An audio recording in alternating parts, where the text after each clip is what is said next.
And we're back again for another Dawn of War Soulstorm replay on the Rian jungle map. So as you can see, it's a 4 vs 4 map, although it can be played as 2 vs 2 vs 2 versus 2. Yeah, I'm pretty sure it's the right number.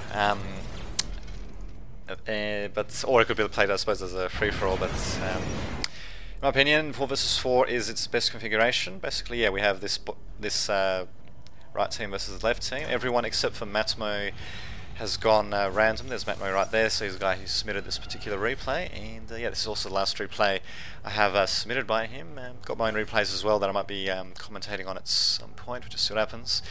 So anyway, we'll just scroll through the players that are participating here. So we got Matmo at the top playing as the Chaos Space Marines. Got Just Smile, little face there, playing as the Dark Eldar. And we've got Lolka 777, we'll just call him Lolka I suppose, playing as the Tau. And finally we have GG Premium, which I suppose we'll just call Premium, playing as the Necrons. And left team we've got Biluted playing as the Imperial Guard, Edel Poe playing as the Space Marines, and Invictus playing as the Orcs, and finally Captain OK playing as the Chaos Space Marines. So there we go. Yeah, let's see. I think I might change the production tab to say... Yeah, well, they'll change to Captain OK's perspective, I suppose. So Captain OK, despite the fact that he's basically on the front lines, being right next to another player, well, an opponent like this, and yeah, basically in an area where jump troops can jump across pretty easily, he's actually going for a quick tech strategy, which I don't quite agree with. Matmo, as you can see, is basically exploiting Captain OK's lack of troops, and in fact, yeah, he basically doesn't have any troops at all except for these cultists, which is going to be using as fodder apparently, not even bothering to reinforce them. And yeah, basically Matmo going for the perfect build against Captain OK's quick tech build. I mean, really, he's spawned right next to him, so he might as well go jump troops to cover the distance as quickly as possible and to cause a bit of economic damage. So just to punish Captain OK for going for a quick tech, to say the least. At the same time, don't really have too much else when it comes to engagements, though we do have the Tau Commander of Lolka engaging a couple of Scout Marines of Edel Poe. Interesting. So yeah, Captain OK finally has his listing post upgraded. Don't really know if it was worth it though, because by the time he actually managed to do it, Matmo... well, his troops have almost destroyed Captain OK's listing post, so it kind of sucks. What can you do? And yeah, also I'm just a bit rusty still with commentating, but by this point, well, because I've commentated a couple of games before this one, starting to get back into the groove, as it were. So yeah, just had a few things happening over the last few weeks, so I wasn't able to commentate as a result. Probably won't go into details quite yet, but yeah, basically brought yeah, very tumultuous weeks indeed, to say the least. But yeah, hopefully I should be able to continue commentating now. And yeah, so hopefully we should be seeing more commentary on Dawn of War Soulstorm, Men of War, and God knows what else. We'll just have to see what happens. So anyway, Matmo jumping his troops around the battlefield. We do have Edel Poe with his Force Commander coming in to provide a bit of support. Captain OK building a sacrificial circle at the rear of his base, but as you can see, that's not safe against jump troops of Matmo. Looks like he'll be going straight for the plasma generator. He'll be losing quite a few troops in the process. I don't really know if I agree with him continuing the attack here, especially knowing that Edel Poe has a Force Commander coming in as well. But there you go, it looks like their jump ability is recharged, and Matmo is just going to continue harassing. At the same time, we have a couple of slugger squads, yep, 2 slugger squads apparently falling to the snare traps being used by the Tau player on the right. Same time, those Imperial Guards, but not really sure what the hell they're doing this far in enemy lines, but yeah, getting taken out by Lolka's Tau Commander. At the same time, these Scout Marines for some reason engaging Necron Warriors directly, and pretty bravely with Scout Marines, but yeah.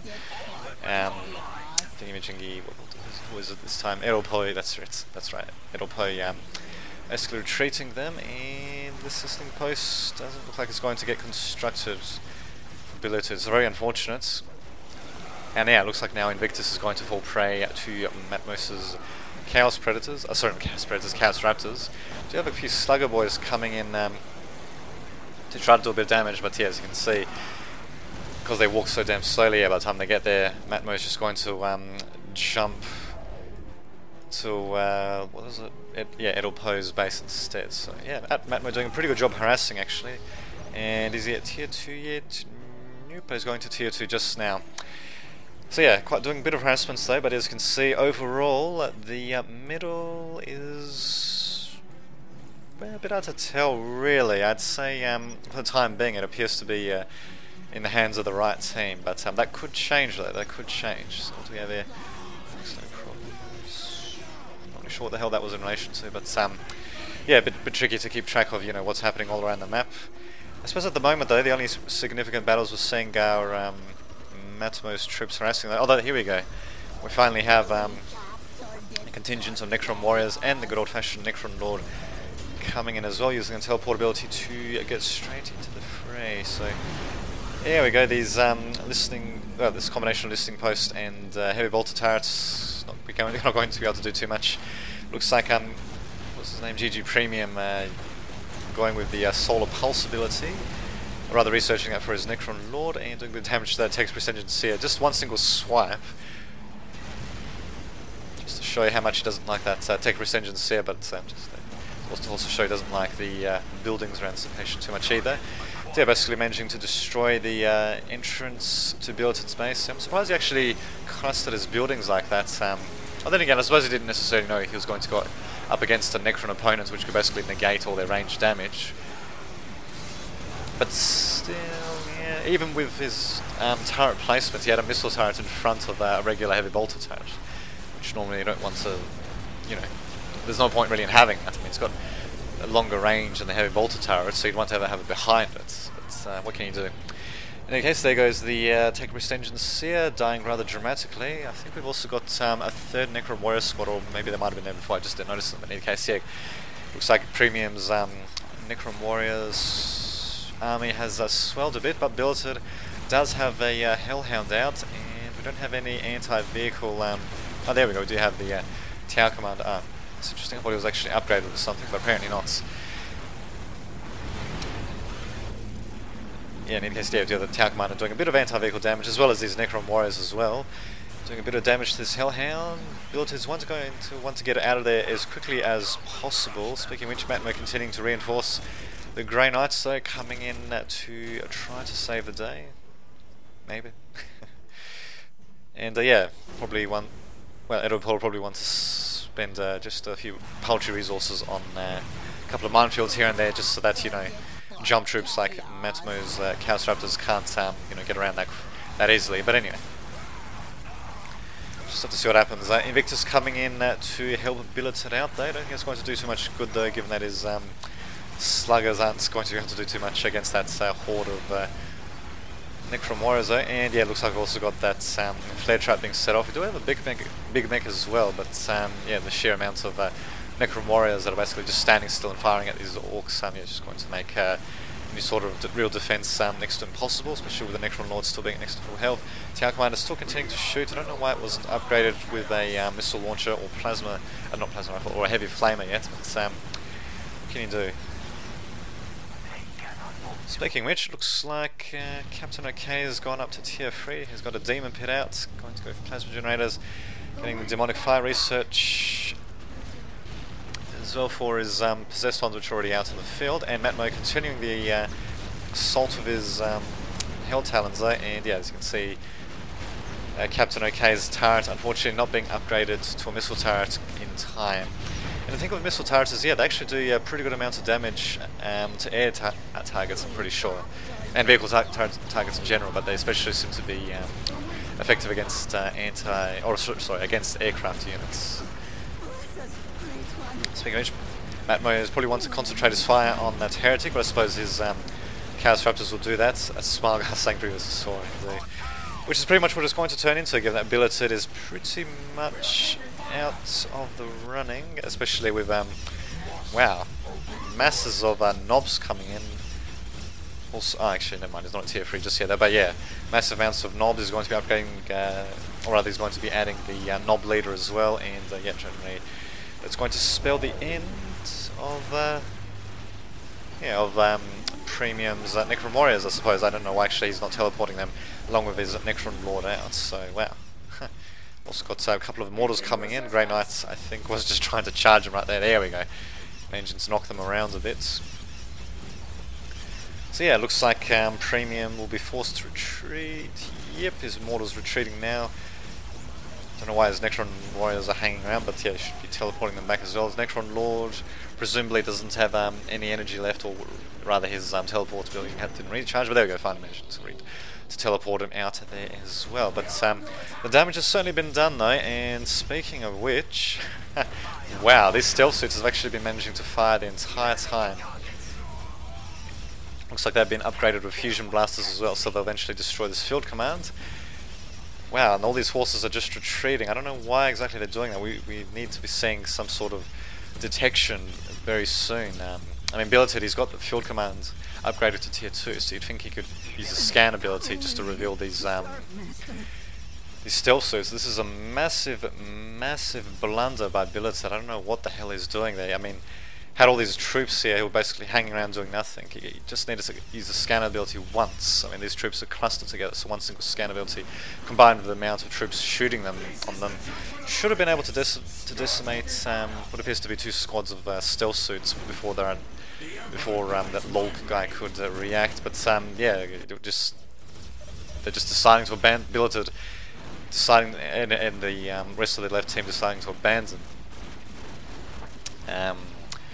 that base there, so I don't know what the hell that's about. We've also got Lolka sending in his Harbinger drones apparently against Billeted's base. A bit of a crappy use of those drones. Usually you'd want to use them against enemy troops and vehicles, given that they have a limited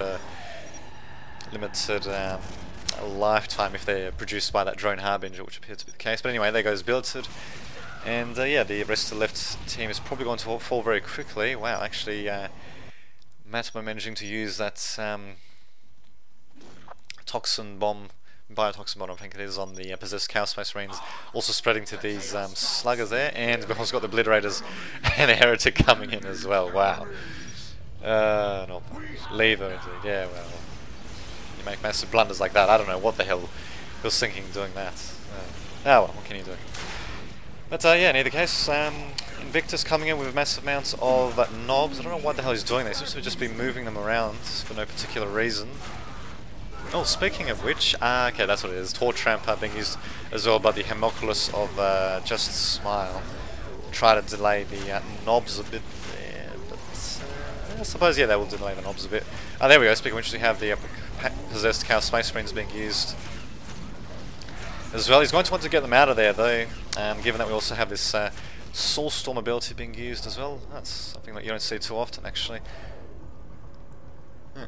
Seems to be, it's kind of ridiculous the way it looks like that. I mean, the fact that you can also select it like a unit. But anyway, there it goes. Not bad. So yeah, managing to deflect the attack there just barely from the left team. And Captain OK is going to be coming out with his own troops. But yeah, I'd say the left team is definitely screwed at this point. The right team, they certainly had a few moments here and there where things looked a bit desperate, but yeah, as you can see, doing a hell of a job in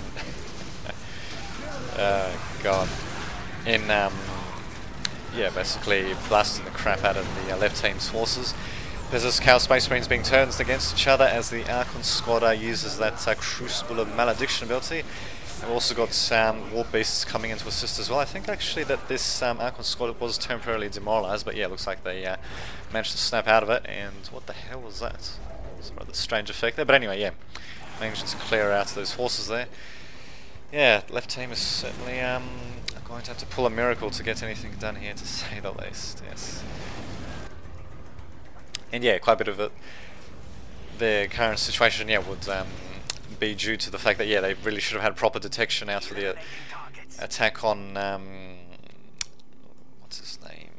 Well, on the attack of the Imperial Guard's base down here, and yeah, also Matmo being able to harass quite a bit, also helped out quite a bit too. So yeah, quite a bit hard, well, quite hard to take stock of what's happening all over the map, but there you go. Not such a shabby game, actually.